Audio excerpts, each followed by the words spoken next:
Igama uSanile wakwaNtanzi Isibongo lona upart 3 kasisi wathatha usisi wakhe ngenxa yomuna. Uqhubekile-ke usisi wangichazela wathi, Sanile, ngibe sengibizwa ucingo lingibizele endlini lithi angiphuthume. Nangempela ngithuke ngiphuthume endlini. Ngitheme ngiphuthume endlini ngifica iy'ngane zami seyimboza ngoseyili ocebezelayo. Nomama sebemboza ngoseyili. Ngamanye amazwi isho ukuthi wayesedlulile emhlabeni. Hayi, ngiyikhalise-ke nami ngoba phela ngase ngibona ukuthi ngizoboshwa and yonke lento le ibe yikhozi yami. Ngiyikhalise ngisacazekeni umama ngibamba iy'ngane zami, ngibamba amaphoyisa njengoba ngabe ngisasondela. Nosisi wami uyakhala ngala, ekhala nje ulokhu eshile ethi imina, ulokhu eshile uthi imina. Lapho ngiyamtshena ngithi akunina, siyakhumbana kwaphetha ngokuthi sigcine sesizama ukubambana ngezandla, amaphoyisa asilamuleke. Hayi, amaphoyisa-ke athi asilinde kubuye ama-results.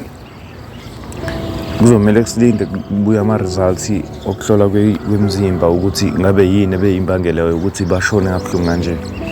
Kwathathwa nokudla-ke lokhu ababekudla because kwakhona okusalile okuncane. Then kwabe sekuthathwa nalokhu bengakadliwe kuyohlolwa kuyo-check-wa konke. Nangempela phelile isonto kwaphelele isibili abuye ama-results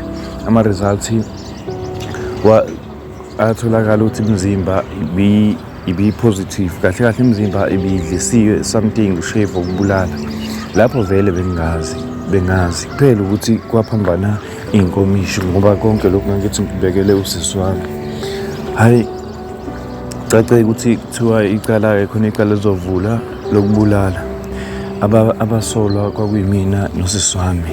Lapho kumele ngicabange ngokushesha ukuthi ngizokwenza njani, ngizophika kanjani ngoba ngiyabona ukuzongigojela leli cala. Hayi, lithethe icala, caca ukuthi ngiyalwina ngoba ama-reason ami ayi-valid. Ngayichazela inkantolo ukuthi ngeke ngibulale iy'ngane zami, ngeke ngibulale uma wami.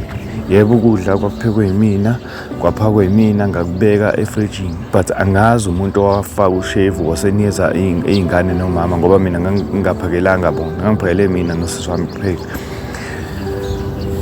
Hayi, usisi wami ethi uyachaza acaca kona ukuthi into ayichazayo inkantolo ingasayizwa ngoba bonke ubufakazi babukhomba yena. Waboshweke kanjalo usisi wami. Ngichazele uSibari ngithi, Sibari, sengiyasaba nanokuhlala ngedwa ekhaya through ukuthi akusekho muntu. Ngingakwazi yini ukuhlala naye mhlawumbe noma amasonto noma inyanga then mase ngiyabuyela ngekhaya? Hayi, uSibari angabi nankinga.